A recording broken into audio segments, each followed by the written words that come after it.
भाइयों बहनों नमस्कार। All India anganwadi news channel में आपका स्वागत है। चैनल से जुड़ने के लिए नीचे दिख रहे रेड कलर के सब्सक्राइब बटन पर आपको सबसे पहले क्लिक करना है। फिर साइड में एक नोटिफिकेशन बेल यानी घंटी बन के आएगी, उस पर जब आप दबाएंगे तो 3 घंटी आपको दिखेंगी, जिनमें सबसे ऊपर आल वाली घंटी आप लोगों को दबा लेनी है। आंगनबाड़ी बहनों, आज सुबह की सच्ची खबरों में आप सबका स्वागत है। कई राज्यों से बड़ी खबरें इस वीडियो में लगी है, प्लीज वीडियो को पूरा जरूर देख लेना। सबसे पहले तो आपको बता दें कि उत्तर प्रदेश में महावीर प्रसाद गौतम जी जो संयुक्त सचिव हैं, उन्होंने उत्तर प्रदेश में आंगनबाड़ी बहनों आपके निदेशालय में निदेशक जी को एक आदेश भेजा है और 15 मार्च को यह आदेश भेजा गया है। और आदेश में है कि पोषण अभियान के अंतर्गत वित्तीय वर्ष 2021-22 में आंगनबाड़ी कार्यकर्ता और सहायिका बहनों को अतिरिक्त साड़ी के 2 सेट यानी वर्दी उपलब्ध कराए जाने के लिए प्रशासनिक एवं वित्तीय स्वीकृति के साथ निहित धनराशि की वित्तीय स्वीकृति के संबंध में है। तो बहनों, उत्तर प्रदेश की आप सबके लिए साड़ी के लिए 2 सेट आएंगे, यानी पैसा आएगा, उसके लिए बजट जो है आ चुका है और बजट की स्वीकृति मिल गई है। तो अगर हम बजट की बात करें तो यहां पर रुपए आप देख सकती हो 27,79,48,800 रुपया टोटल बजट है साड़ी का, जिसकी स्वीकृति मिल गई है। तो अब आपको वर्ष 2021-22 वाले वित्तीय वर्ष के लिए आपको 2 साड़ी बहनों दी जाएंगी, 2 आंगनबाड़ी बहनों को, 2 सहायिका बहनों को भी। साथ ही आप देख सकते हो लिखा गया है कि उक्त के क्रम में मुझे यह कहने का निर्देश हुआ है कि पोषण अभियान के अंतर्गत आंगनबाड़ी कार्यकर्ती सहायिकाओं को अतिरिक्त साड़ी के 2 सेट यानी वर्दी उपलब्ध कराए जाने के लिए वित्तीय वर्ष 2021-22 के अनुदान संख्या 49 के अंतर्गत उपरोक्त लेखा शीर्ष के मानक मद 42 एवं अन्य मद में धनराशि 27,79,48,800 रुपए की वित्तीय एवं प्रशासनिक स्वीकृति निम्नलिखित शर्तों एवं प्रतिबंधों के अधीन राज्यपाल जी सहर्ष जो है प्रदान करते हैं। तो आप सब इसके बारे में ध्यान देना और आपको साड़ी के लिए 2 साड़ी के लिए पैसा आएगा।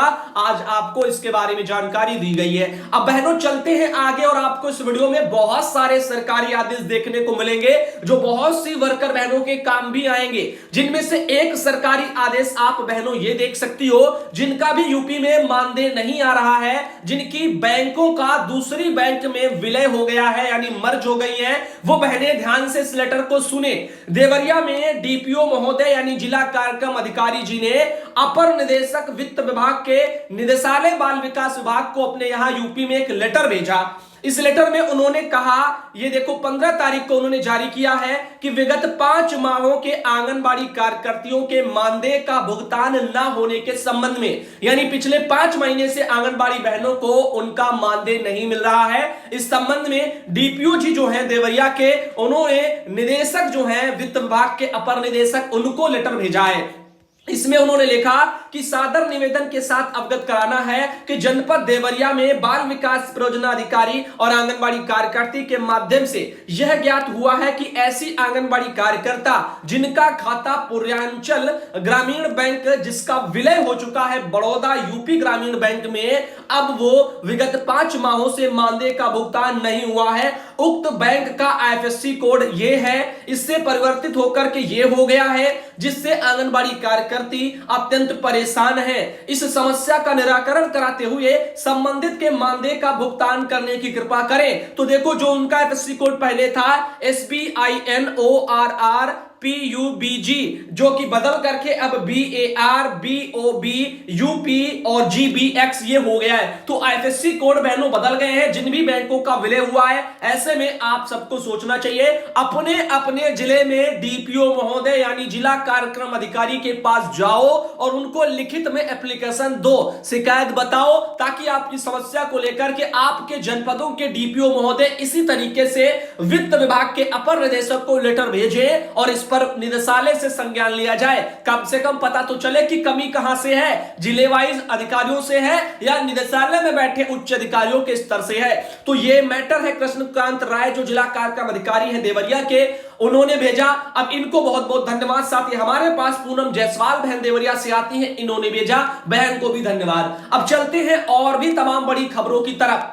तो जैसा कि आप देख सकते हो कुसुम पांडे बहन आती है गाजीपुर से, और गाजीपुर में डीपीओ जी ने 14 मार्च को एक लेटर निकाला आंगनबाड़ी मिनी और सहायिका बहनों की पीएफएमएस पोर्टल पर नियुक्ति की तिथि और शैक्षणिक योग्यता वो फीड कराने के संबंध में है। और इस संबंध में मैंने कुछ दिन पहले आपको एक लेटर और दिखाया था, अभी ये और आप देख रही हो, लेकिन जिलों में इस पर शायद लापरवाही हो रही है और काम नहीं हो पा रहे। तो डीपीओ जी ने सीडीपीओ महोदय को गाजीपुर में ये लेटर भेजे हैं, जिसमें उन्होंने कहा है कि पीएफएमएस पोर्टल पर 9 मार्च के द्वारा आंगनबाड़ी कार्यकर्ती मिनी सहायिका इनकी पीएफएमएस पोर्टल पर नियुक्ति तिथि और शैक्षणिक योग्यता फीड किए जाने के निर्देश प्राप्त है, और इसीलिए आंगनबाड़ी मिनी और सहायिका के पोर्टल पर नियुक्ति की तिथि और शैक्षणिक योग्यता इनको जो है फीड कराते हुए निर्धारित प्रारूप पर सूचना भी 3 दिवस के अंदर कार्यालय को उपलब्ध कराए। तो यहां पर आप देखिएगा लिखा गया केंद्र का नाम, कार्यकर्ती सहायिका का नाम, पदनाम और मोबाइल नंबर, जन्म तिथि, नियुक्त की तिथि और शैक्षणिक योग्यता कक्षा 5, 8, हाई स्कूल, इंटरमीडिएट, स्नातक, परास्नातक या अन्य जितना जो कोई पढ़ा है उनकी योग्यता भी यहां पर फीड की जाएगी, इसके बारे में है। और कोई भी लापरवाही ना बरती जाए ऐसा भी बोला गया था। दिलीप कुमार पांडे हैं डीपीओ गाजीपुर के, उनके द्वारा। तो आप सोचो, और पता नहीं क्यों जो है जिलों में इस तरह की फिर लापरवाही हो रही है। डीपीओ महोदय के लेटर के बावजूद भी सीडीपीओ शायद इन पर संज्ञान नहीं ले पा रहे हैं, तो कृपया संज्ञान लें और बहनों का पीएफएमएस पोर्टल पर जन्म तिथि और सब कुछ फीड करवाएं।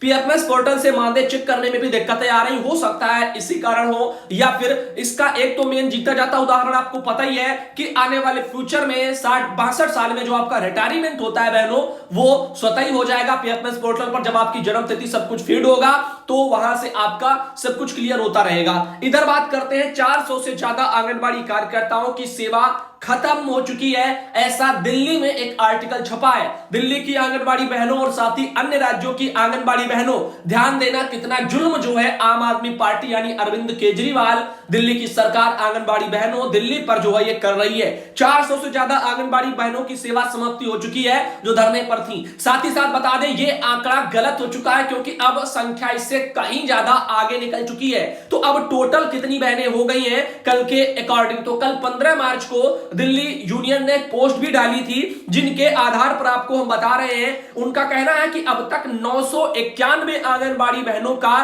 टर्मिनेशन हो चुका है, यानी उनकी सेवा समाप्ति हो चुकी है। लेकिन बहनों का हौसला नहीं टूटा है और बहनें अभी भी धरने पर हैं। वो दोबारा कल धरने पर आई, जिसके चलते दिल्ली की सरकार ने, वहां के पुलिस ने जो है आंगनबाड़ी बहनों को जबरदस्ती घसीटते हुए जो है बस में बिठा करके ले गए हैं। अभी आपको हम तस्वीरों में दिखाएंगे। खैर सर जो है दिल्ली यूनियन इस गैर कानूनी जो है सेवा समाप्ति के खिलाफ उच्च न्यायालय में केस भी दर्ज करा चुका है, जिसकी पहली सुनवाई कल 15 तारीख को थी। लेकिन गैर कानूनी टर्मिनेशन के खिलाफ दिल्ली यूनियन अब जमीन पर भी फिर से उतर आया है और यहां पर उन्होंने प्रदर्शन किया। लेकिन दिल्ली में सरकार ने उन पर जुल्म किया। यहां पर आप देख सकते हो सेंट्रल पार्क में कल आम सभा का आयोजन हुआ था। वहां पर आपको बता दें एक कार्यक्रम बहनों ने अपना किया और वहां पर पुलिस ने बड़ी बेरहमी से महिलाओं को घसीटा है, उन्हें पीटा है और मंदिर मार्ग थाने ले गई है। इसके बाद आंगनबाड़ी कर्मियों ने सैकड़ों की संख्या में थाने का घेराव किया और अपनी साथी को जो है छुड़ा भी लिया। तो कल शाम को ये चीजें हुई हैं। अगर केजरीवाल सरकार हमें चैन की नींद सोने नहीं देगी तो हम इनकी रातों की नींद हराम कर देंगे। आने वाले दिनों में नाक में दम करो अभियान और तेज गति से चलेगा। आने वाले एमसीडी चुनाव में केजरीवाल का पूर्ण बहिष्कार किया जाएगा और केंद्र सरकार द्वारा नियंत्रित एलजी और दिल्ली पुलिस के रवैये के बाद अब से भाजपा सरकार का भी पूर्ण बहिष्कार किया जाएगा, ऐसा Delhi state anganwadi worker and helper union का कहना है। साथ ही उनकी कुछ तस्वीरें हैं जो आप यहां पे देख सकते हो, कल की हैं। कल बहनों ने वहां पर प्रदर्शन किया है और आप देख सकते हो किस तरह से दिल्ली की जो है पुलिस और उसके अलावा जो केंद्र सरकार की जो पुलिस है वो भी जो है सुरक्षा बल वो भी वहां पर मौजूद रही है। आगे आप देख सकते हो ये रहे कुछ और संघर्ष के उनके पल और ये रही वो बहनें जहां पर पुलिस जो है इनको बहनों को धरने पर बैठी बहनों को जबरदस्ती जो है घसीटते हुए ले जा रही है। यहां पे तस्वीरें और आप क्लियर देख सकते हो। ये सीआरपीएफ वाले हैं जो दिल्ली केंद्र सरकार के अंतर्गत आते हैं, यानी मोदी सरकार के अंतर्गत आप कह सकते हो। और इनके अलावा दिल्ली पुलिस भी वहां पर मौजूद है और सबने बहनों को घसीट करके वो जो है लेकर के गए। आप तस्वीरों में आप देख सकते हो किस तरीके से महिलाओं का सम्मान किया जा रहा है। इस तरह से अपने हक अधिकार अधिकार को पाने के लिए 31 जनवरी से जो है हड़ताल पर बैठी आंगनबाड़ी बहनों को सरकार ये जो है सलूक उनके साथ कर रहा है। थाना मंदिर मार्ग आप देख सकते हो, ये वहां पर बहनें शाम को जाकर के उन्होंने घेराव किया और थाने के बाहर बहनें भारी संख्या में बैठी रही। सड़कों पर इस तरह से बहनें निकल करके निकली भी थी शाम को और वहां पर थाने का उन्होंने घेराव भी किया और उसके बाद अपनी बहनों को जो है छुड़ाया भी। अब यहां पे कुछ तस्वीरें और देख सकते हो किस तरीके से बहनों को उठा उठा करके बस में भरा गया है और उसके बाद थाने ले जाया गया। ये भी तस्वीरें वहीं से निकल के आ रही हैं, इस तरह से महिलाओं को उठा के ले जा रही हैं। इधर देखिएगा यहां पर बहन ने क्या कहा है Delhi state anganwadi worker union ने कि हमारी शांतिपूर्ण मीटिंग पर दिल्ली पुलिस ने जो हमला किया है उसकी वजह से एक बहन सुनीता वो बेहोश भी हो गई हैं, जो फिलहाल अस्पताल में भर्ती हैं। कई बहनों को पेट में मारा गया है, उनके कपड़े फाड़े गए हैं, उन्हें काफी चोट आई है। केजरीवाल का घेराव करने जाती दिल्ली की आंगनबाड़ी कर्मी बहनें और इस तरह से दमनकारी जो रवैया था वो पुलिस का सामने आया। तो यहां पर ये Delhi state anganwadi worker union की तरफ से जानकारी आ रही है और आप देख सकते हो इस तरह से धरने के कुछ वीडियो भी हैं। इन सभी वीडियो को आप लोगों को आज दोपहर के वीडियो में भाइयों बहनों दिखाया जाएगा। आपसे विनती है कि वीडियो को देखना और ज्यादा से ज्यादा शेयर भी करना। साथ ही साथ आपको एक और बात कहेंगे कि सुधांशु पटेल चैनल पर दोपहर का वीडियो आता है, जिनको नहीं पता है वो वहां जुड़ जाएं। यूट्यूब पर सर्च कर ले सुधांशु पटेल और हमारा चैनल आ जाएगा और आप उसको भी सब्सक्राइब कर लीजिए, जुड़ जाइए। वहां पर डेली दोपहर का वीडियो आता है, बाकी ऑल इंडिया पर सुबह और शाम के वीडियो आते हैं। इधर बात करते हैं छोटी बाई महेश बिसेन बहन है और ये बालाघाट से आती हैं, यानी मध्य प्रदेश से। तो मध्य प्रदेश बुलंद आवाज नारी शक्ति आंगनबाड़ी कार्यकर्ता सहायता संगठन की तरफ से हैं और उन्होंने अपने वहां से यूनियन का एक लेटर भेजा है जो 15 मार्च को बहनों कल जारी हुआ है। श्रीमान कलेक्टर महोदय को बालाघाट में दिया गया है और कहा गया है कि प्रदेश स्तरीय आंगनबाड़ी कार्यकर्ता सहायिका अपनी जायज मांगों को लेकर के 16 मार्च से अनिश्चितकालीन हड़ताल पर बस स्टैंड बालाघाट में करने वाली है। तो इसके बारे में सूचना दे दी गई है। अब यहां पर देखते हैं आने वाले फ्यूचर में बहनों का प्रदर्शन कैसा रहता है, क्योंकि सरकार और हमारा विभाग जो है बहनों को धरने की इजाजत नहीं देता। अभी आप नहीं देखा था, बहनों को इजाजत नहीं दी गई, फिर भी बहनों ने धरना प्रदर्शन किया। अब मध्य प्रदेश में भी यही आलम है, वहां पर भी जो है सेवा समाप्ति की कार्रवाइयों को लेकर बहनों को डराया धमकाया विभाग द्वारा जा रहा है ग्रुपों में। इसके भी कई जो है सबूत यहां पर सामने निकल के आए हैं। वहीं पर आप देख सकते हो इस तरह से बहनों ने अपना ये लेटर भेज दिया है। अगर आगे बात करें तो बिट्टन बहन आती है अयोध्या जिले से। उन्होंने खंड शिक्षा अधिकारी जो अयोध्या जिले के हैं उनका एक लेटर भेजा है जो वहां के बाल विकास परियोजना अधिकारी को मवई अयोध्या में भेजा गया है और 15 मार्च को यह लेटर जारी हुआ है। प्री प्राइमरी शिक्षा के अंतर्गत ब्लॉक स्तरीय ईसीसी क्रियान्वयन के आयोजन के संबंध में है। तो बहनों आप सब ध्यान दीजिएगा, बोला जा रहा है कि प्रत्येक 2 माह में बाल विकास सेवा पुष्टाहार एवं बेसिक शिक्षा विभाग से संबंधित हितधारकों के साथ विकास खंड स्तर के माध्यम से पूर्व प्राथमिक शिक्षा के विभिन्न बिंदुओं की समीक्षा किए जाने के निर्देश दिए गए हैं। और यहां पर ईसीसी कार्यशाला का आयोजन महानिदेशक स्कूल शिक्षा और राज्य परियोजना निदेशक समग्र शिक्षा उत्तर प्रदेश लखनऊ के पत्रांक दिए गए हैं। इनके आधार पर द्वितीय कार्यशाला का आयोजन करने के लिए निर्देशित किया गया है। तो उक्त के क्रम में विकास खंड मवई में दिनांक 16 मार्च को यानी आज के दिन 10 बजे पूर्वाह्न 4 बजे से जो है यहां पर 10 बजे से 4 बजे तक जो है बीआरसी केंद्र मवई पर उक्त कार्यशाला का आयोजन होगा। तो बहनों एक ये सूचना उदय भान यादव हैं खंड शिक्षा अधिकारी अयोध्या के, उनके स्तर से जारी है। और आगे चलते हैं और आपको बताते हैं शोभा बहन आती है झारखंड से। उन्होंने एक लेटर भेजा, बाल विकास परियोजना कार्यालय काठी कुंड के हैं, वहां से कार्यालय से आदेश आया है 15 मार्च को। तो भाइयों बहनों ध्यान देना, झारखंड से बहन आती हैं और शोभा बहनों झारखंड का भी एक मैटर सामने आया है। सभी सेविकाओं को झारखंड में निर्देश दिया जाता है कि वे अपने क्षेत्रांतर्गत वैसे व्यक्ति जो 2 सप्ताह से बीमार हैं अथवा उन्हें कभी काला जार हुआ है वैसे व्यक्तियों को चिन्हित करो, समुदाय स्वास्थ्य केंद्र पहुंचाओ और जिससे जो है सेविका द्वारा काला झार मरीज को स्वास्थ्य केंद्र तक लाया जाएगा, उन्हें स्वास्थ्य केंद्र द्वारा प्रोत्साहन राशि दी जाएगी, जिसकी जो है बताया जा रहा है इसकी सूचना भी कार्यालय को भी उपलब्ध कराना सुनिश्चित कर दो। और साथ ही मुख्यमंत्री स्वास्थ्य योजना के लाभुकों के लिए चिकित्सा पर्ची, आधार की प्रति और यहां पर जो है राशन कार्ड की प्रति, जाति निवास प्रमाण पत्र की प्रति तथा बैंक खाता की प्रति, इसके साथ फॉर्म 5 दिनों के अंदर जमा भी करा दो। संबंधित महिला पर्यवेक्षिका को इसकी सूचना भी उपलब्ध कराएं। अति आवश्यक इसको समझे। बाल विकास परियोजना अधिकारी काठी कुंड के उनके द्वारा एक ये लेटर जारी है। आगे बात करें, एक और आदेश आता है हमारे पास। डीपीओ है जो देवरिया जिले के, उन्होंने 14 मार्च को परसों भी एक लेटर निकाला है और आंगनबाड़ी कार्यकर्ता बहनों, मिनी बहनों, सहायिका बहनों, आप सबकी पीएफएमएस पोर्टल पर नियुक्ति की तिथि और शैक्षणिक योग्यता को फीड कराने के लिए आया है। जैसा कि मैंने आपको कहा, कई लेटर इस संबंध में पहले भी जारी हो चुके हैं। आंगनबाड़ी बहनों, आप सबकी शैक्षणिक योग्यता, जन्म तिथि, ये सबको जो है पीएफएमएस पोर्टल पर फीड कराने के आदेश पूर्व में भी दिए गए हैं। तो यहां पर एक सॉफ्टवेयर मैंने पहले ही आपको बताया था, बनाया गया विभाग की तरफ से मानदेय भुगतान वाला। तो यहां पर उसी को लेकर के बातें हैं, इस जिसमें लिखा गया है कि अतिरिक्त मानदेय का भुगतान हो या फिर मानदेय का भुगतान हो, ये एनआईसी योजना भवन लखनऊ द्वारा विकसित एक सॉफ्टवेयर के माध्यम से डीबीटी मोड में ऑनलाइन कार्यकर्ती बहनों के खातों में अंतरित किया जाता है। पीएफएमएस पोर्टल के डाटाबेस पर अभी तक आंगनबाड़ी मिनी सहायिका, इनके कार्यरत जनपद का नाम, प्रोजेक्ट का नाम, बेनिफिशियरी पद नाम, आंगनबाड़ी केंद्र का नाम, बेनिफिशियरी का बैंक खाता का विवरण, मोबाइल नंबर, आधार नंबर और जन्म तिथि आदि का डाटा जनपद द्वारा फीड किया गया है। डाटाबेस में 2 अन्य फीड जिसका विवरण निम्नवत है, उसको फीड कराए जाने के लिए एनआईसी योजना भवन लखनऊ के माध्यम से सॉफ्टवेयर में आवश्यक कार्रवाई कराते हुए डाटाबेस की फीडिंग कराए जाने के निर्देश दिए गए हैं। तो इस पर थोड़ा संज्ञान लें और 3 दिन के अंदर देवरिया में बोला गया कि इसकी फीडिंग करवा लें। और बाकी यहां पर आप देखिएगा प्रारूप कुछ इस तरीके से यहां पे है, वही सब सेम कॉलम है, परियोजना का, ग्राम नगर पंचायत का नाम, आंगनबाड़ी केंद्र का नाम और यहां नियुक्ति तिथि, पद नाम और शैक्षणिक योग्यता में 5, 8, हाई स्कूल, इंटर, बीए और यहां पर एमए, जो भी जितना जो कोई पढ़ा है वो सब यहां पे आप भर सकते हो। इधर बात करते हैं, उमेश चंद्र मौर्य भाई जी ने देवरिया से लेटर भेजा था, भाई को धन्यवाद। और आगे देखिएगा यहां पर रिंकू बहन आती हैं शायद बलिया से और उन्होंने अपने वहां से जानकारी भेजी है। डीपीओ जो बलिया के हैं उनके द्वारा अपर निदेशक वित्त विभाग के हैं, उनको 8 मार्च को भी एक लेटर भेजा गया था। पीएफएमएस पोर्टल के माध्यम से आंगनबाड़ी मिनी कार्यकर्ता सहायिका बहनों के मानदेय के भुगतान के संबंध में है। इस पर भी थोड़ा बहनों ध्यान देना।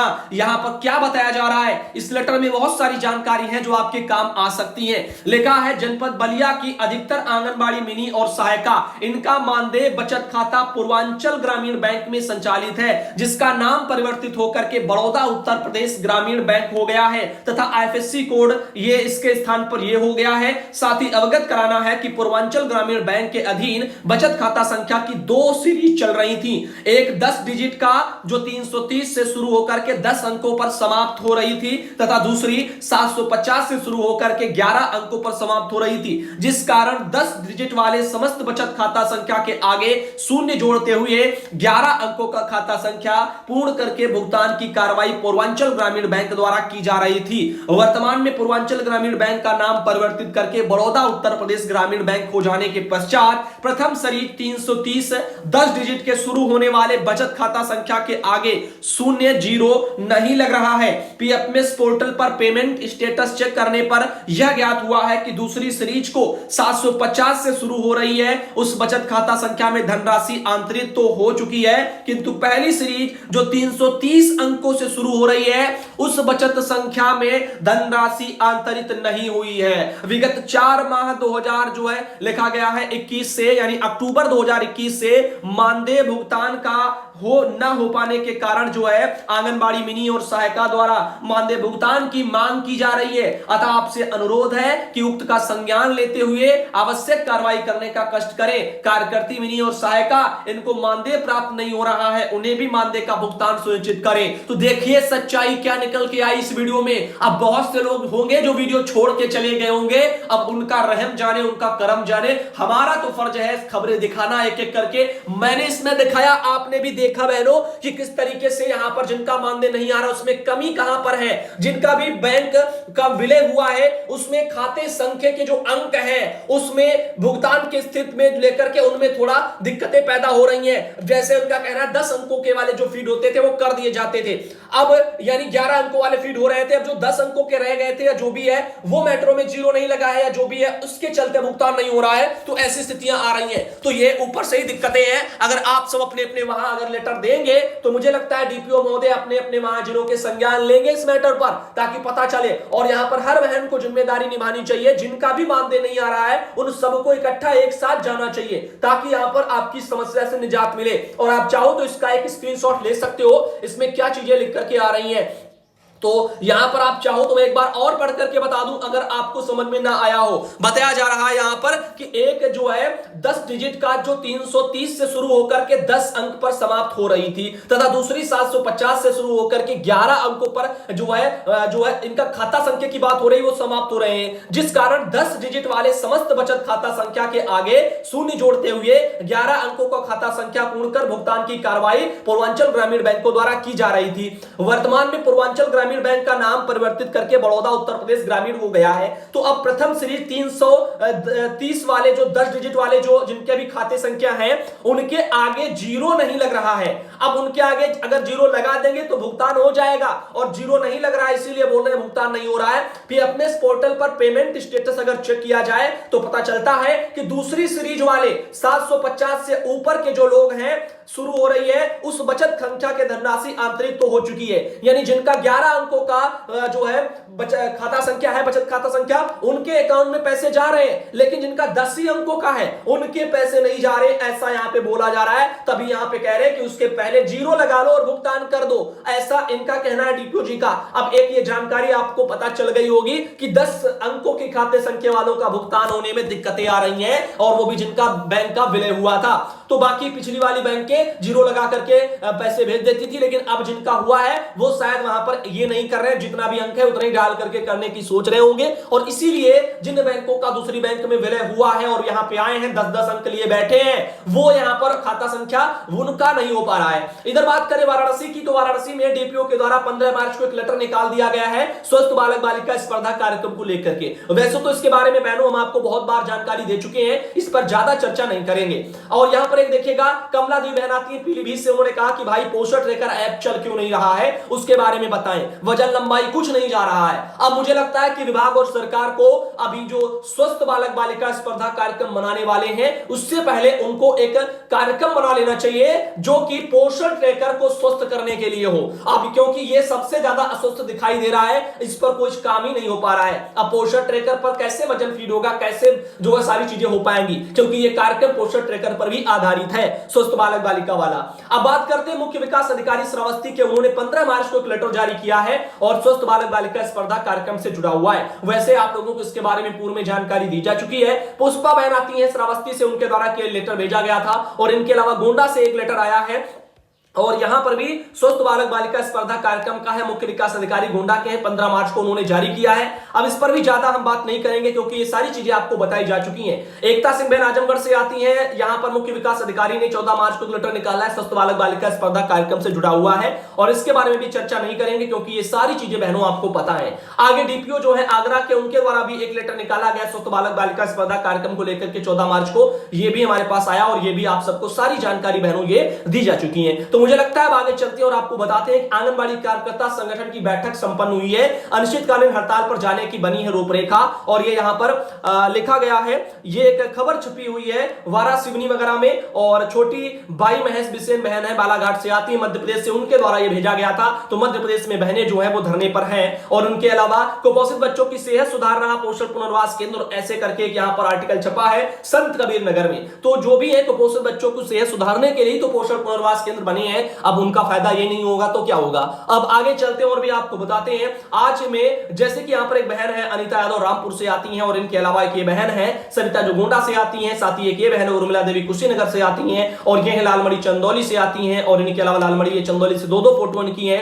ये नीलम श्रीवास्तव जो कि आती है बाराबंकी से, और इनके अलावा ये है सुनीता देवी सोनभद्र से, और इनके अलावा ये है सरोज सिंह गाजियाबाद से, और इनके अलावा ये है माधुरी तिवारी बहन सतना मध्य प्रदेश से, और ये है मिथिलेश बहन मुरादाबाद से, और इनके अलावा ये है ज्योत्सना गुप्ता बहन औरैया से, और साथ ही साथ ये बहन है सुधा सिद्धार्थनगर से, और इनके अलावा ये बहन है साधिका सिद्धार्थनगर से, और ये है साधिका सिद्धार्थनगर से, इनकी दो फोटो आई हैं। अनिता गर्ग जो है मुजफ्फरनगर से, और इनके अलावा ये है विमलेश तिवारी झांसी से, और इनके अलावा ये है ज्ञानमती साहू रायबरेली से, साथ ही है निर्जा पटेल बहन इटावा से, और इनके अलावा ये आए हैं रुक्मेश्वरी बहन अयोध्या से, साथ ही एक बहन है आशा जो अयोध्या से आती हैं, और इनके अलावा ये है साधिका सिद्धार्थनगर से आती हैं, साथ ही है अफसाना जो बहराइच से आती हैं। और आज सुबह का वीडियो यहीं तक रखते हैं, अगले वीडियो में शाम को हम मिलेंगे, बाकी दोपहर में आपको एक एक स्पेशल वीडियो और आएगा सुधांशु पटेल चैनल पर, जैसा कि डेली आता है। तो उस चैनल पर भी आने वाले दोपहर की खबरों को बहनों देखा करो।